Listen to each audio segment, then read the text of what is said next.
what was the development? I mean, we had an amazing session where we had air service agreement negotiators from Latin America, from Europe, from Asia as well, all sitting on the same stage. It's got to be said, I had never seen that before, even in the passenger side. What's happening on the regulatory side that was of interest to you?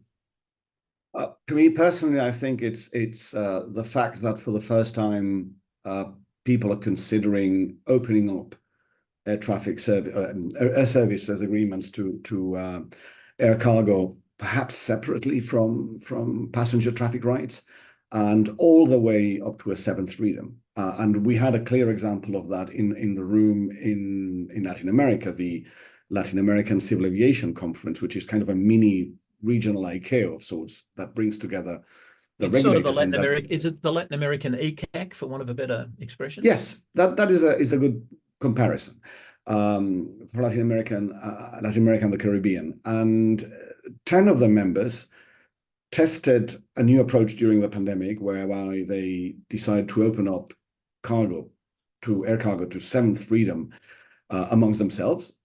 They said, well, we'll test this for 2 years, see how it goes.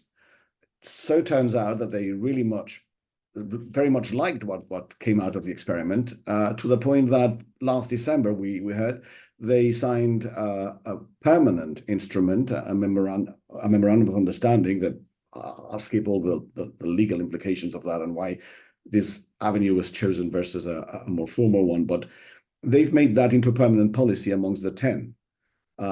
I suspect that with the current change in Argentina, there might be an 11th country coming online. And I think that sets a very, very clear precedent for discussions that will take place later this spring in ICAO. And I know that other regions are looking at this experiment with interest. You would raise this issue before the pandemic, and you would have a lot of opposition in many corners saying, no, we can't do that. I think the pandemic opened many eyes and changed many mindsets. And well, here's a group of countries that have gone ahead and done it. So successfully, apparently, they're happy with the results.